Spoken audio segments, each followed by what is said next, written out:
Okay, so let's jump right in. If you're trying to get a solid handle on the foundations of keeping people healthy, this is for you. We're doing a deep dive into health promotion and primary prevention.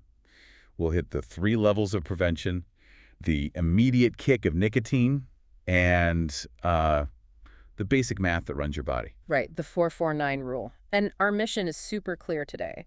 We want to define these core ideas, but, not make them sound like they're straight out of a textbook. Exactly. So health promotion, that's really the proactive side of things. It's about helping you maintain or even enhance the health you have right now. So like doing yoga just to feel good. Yes, exactly. Yeah. Motivating healthy behaviors.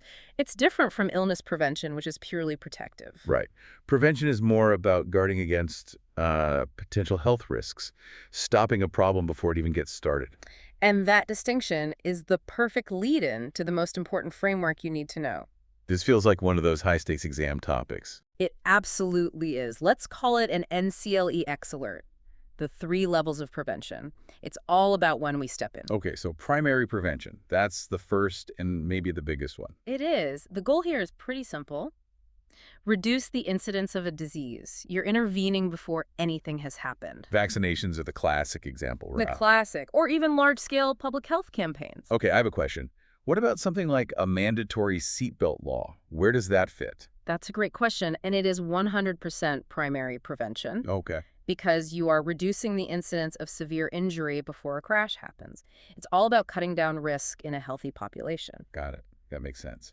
So next is secondary prevention. Right. Here the focus shifts. It's about early detection and then preventing the spread or worsening of a condition after it's already occurred. So think annual mammograms or screening for high blood pressure. Perfect examples. Or even isolating someone who has a contagious infection to stop it from spreading. And that leaves tertiary prevention.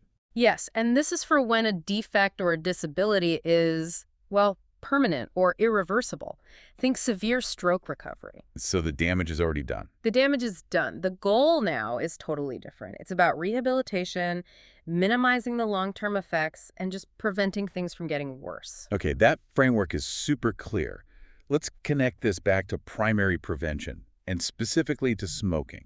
The #1 cause of preventable disease and death in the world, still. It's staggering. And the pathophysiology behind the addiction is just, it's fascinating. It's all about speed. The second that smoke gets into the lungs, nicotine is absorbed almost instantly into the blood. And goes right to the brain. An immediate, powerful chemical rush. And what's actually happening in the body to cause that rush? Well, the nicotine acts as this super powerful stimulant. It hits your adrenal glands and forces them to secrete epinephrine. Which is adrenaline. Exactly. And that's what causes that immediate spike. The jump in blood pressure, the faster heart rate, the quicker breathing. But it's not just physical. No, and that's the key. It also activates the brain's reward pathways. It feels good. And that creates this powerful, powerful addictive loop. Which is why intervention is so critical. I read that the Joint Commission actually requires nurses to step in. They do. TJC mandates that nurses identify users, give them information, and encourage them to quit. And what's amazing is that even a 30-second conversation can be effective. Just 30 seconds. That's powerful. Okay, let's shift gears a bit from lifestyle risks to the fuel that runs the whole system. Let's talk energy. The basics. So the energy you need just to, stay alive, keep your heart beating, lungs breathing, that's your basal metabolic rate, or BMR. It's the energy you burn at rest. Yes, and we measure it in kilocalories, or NitCal. Which brings us to that famous 449 rule. This is like the essential math for your 3 main macronutrients. It is, starting with carbohydrates, which come in at 4 kilojoules per gram. And carbs are the main source of energy for the brain and muscles. The preferred source, mostly plant-based. Then you have proteins, also delivering 4 kilocalories per gram. Proteins are for building and repair. Growth, maintenance, and especially repair. And this is where we can bring in something really clinical, which is nitrogen balance. Okay, why is nitrogen important here? Because protein is the only macronutrient that has nitrogen. So if you have a patient who's healing, say, from a severe burn, they need what's called a positive nitrogen balance. Meaning they need to take in more than they're putting out. Exactly, to build new tissue. But on the flip side, someone in starvation or with major trauma, they can go into negative nitrogen balance. Their body is literally breaking down its own muscle. That makes the clinical side of it so much clearer. Okay, finally we have fats. or lipids. Yeah. And they are the most calorie-dense nutrient at 9 kilocal per gram. That's more than double the others. It is. And that number, 9, is so important in public health. Fats are essential, of course. You need them to absorb vitamins like A, D, E, and K. But that caloric density is why they're added to so many processed foods.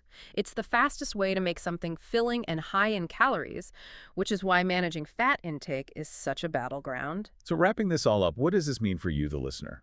We've walked through the 3 tiers of prevention, we've looked at the rapid chemistry of nicotine addiction, and we've broken down that 449 fuel equation. Right. We've talked about the ideal world prevention, optimal nutrition.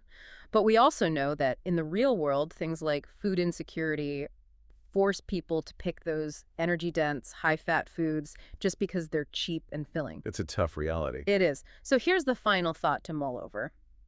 Given those real-world limits, what are the most immediate, budget-friendly things that we, as nurses and clinicians, can actually do to support primary prevention for the people who need it most?